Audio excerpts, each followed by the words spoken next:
Saphinde sahlangana ngise-workshop ikamala Metsizwa ngoMusa ngaphansi Friday kwamnyathi isigodi kwesenduna uMadela inkosi emphethe uKabashe laphana esigodini engiso njengamanje ngila workshop ngithi ngihamba ngihlangana nensizwa uma-purity bathi ukudla kwabantwana njengamanje ngizoyikhulumela yona isifuyenza isimanga la workshop yayithatha yonke imali yabantu angazi nokuthi ithathe imali mhlawumbe 4,000 ngiyadlala mfowethu hamba kanjani wehle kunjani ngiyaphila khona kithi ubani uma-purity uqhamuka uma-purity esezodla umzila kama-yogurt nje hayi lo ma-purity ukudla kwabantwana kusuka ngapha e-Eastern Cape eBizana eligama lama-purity like aba yayichaza kanjani ezibasi siphila kanjani exactly yeah so that decide ukuthi no man lento kuhlala phansi is not right this undermine like okay manje lifuse nje into cause lento talented kwento ezokwenza talented kwento ezokwenza atome nje ndivuse into mhlawumbe ngathatha imbeke endaweni kwenye indawo so yeah nezwela ke iyachaza lensizwe ukuthi ayi-underminanga ayizange ithathe ukuthi ngoba unemfishane kunawo wonke umuntu yangithi umfishane nawo umuntu avuma lokho uyamuzwa uyayivumela ukuthi umfishane nawo wonke umuntu akazange lokho akuthathe ngokuthi mhlambe kuzoba kuyena i-disability abe sengakusebenzisi sibeke November njengamanje enyangeni abantu abaphila nokukhubazeka so lapho kuleyo nyanga labantu befuna ukuyiveza khona engiqale nje ngijampe zonke indawo uthini bahle bemcimbi njengoba usufikile uma-purity imessage edlulisa abantu bahlele emcimbi njengoba bengishilo stage ukuthi bengifisa bengicela nje ngawo wonke ukuthi bangiqashe nje ngoba ukanjani ngiyacela kuba ugadi ingathi usirepresentile athi usirepresentile as well if it disability usirepresentile like nje uzibona noma baba uphila ngendlela ophila ngayo ususizandamana start ngoba uphila nabanye abantu start be normal now ngiya understand uqala nini-ke mfethu ukucula ifika nini lento yakho yokucula kuwena lento yokucula bona ngiyayicala ngo-2022 but ngayithatha serious ingoma zami njengoba seziphumile because i-EP yengoma eziyithule kuyiqaphela ngayithatha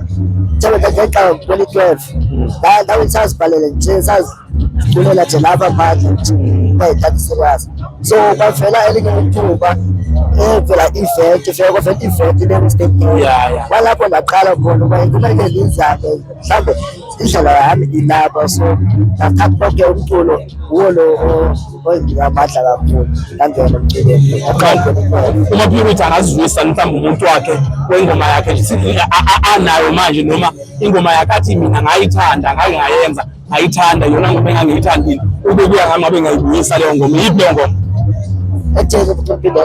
mhlawumbe ngithi mina ingoma kama-purity okuyiyona esenhlizweni yakhe nayithandayo athi uma ifike estage aziyo ukuthi udla ngayo abantu iyiphi mhlawumbe angayimemeza kancane la kwimike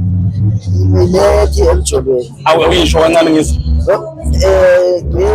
ngilimele kakhulu ngiyaphuma emjolweni ngilimele kakhulu ngilimele kakhulu ngiyaphuma emjolweni ngilimele kakhulu ngiyaphuma emjolweni ngilimele kakhulu ngiyaphuma emjolweni hayi uzembeme ukulungele ma-purity emdlelwaneni ngabe usekhona nomama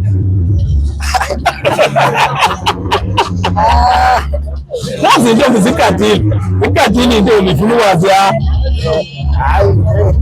hayi ubensikile yakha ubinokubhedlela ngizabe bathi ungangaki uma-purity unazo ingane akakabi nayo ingane uma-purity kusho ukuthi usayisoka nje ushavukayo ngabe uqhamuka khona nje usayishayela ulungile ma-purity mfethu sibonga isikhathi sakho mfethu nokuhlonipha kwakho ukuthi uze nakulo mcimbi wanamhlanje ukuphi mhlawumbe ungakudlulisa kubantu abahlaphila nokukhubazeka mhlawumbe umuntu noma umzali ovalela ingane njengamanje endlini ngokuthi uyazi ukuthi ingane yakhe ikhubazekile usaba ukuyiveza emphakathini yawona lento ukuphila ngenkubazeko into engeke uyifihle ngeke uze uyifihla khona ezodinga because udalwe ngale ndlela uyiyo uyazi ukuthi uba ukudalelela xesa ukubeza igama but ke uyazi ukuthi ukudalele ntoni so lo muntu lo ovalele umuntu endlini ayinto ayikho right yona Yeah. ayikho right yonto. Umuntu ufuneka umdedele aveze into yakhe, like umdedele umntwana enze into yakhe, like xa uyomvalela endlini ngeke ayendamo, ngeke. Kulungile njengoba uzwele kuma-purity ekuzwa ukuthi nciphisana ukuvalela iy'ngane endlini, nciphisana ukufihla iy'ngane zenu ey'phila nokukhubazeka, thatha ingane uyiveze emphakathini ikwazi. Nanguma-purity usefike wadla abantu e-workshop, wenza yonke into yakhe, waperform estage, ama-videos owabona elandela. Angilandela ipage lethu ezobuciko chat ila uzosithola khona. Benisize Sibonga uSuthamnomiya. Ake ngehle ngobonda njengesitabutabo. Ngiyabonga.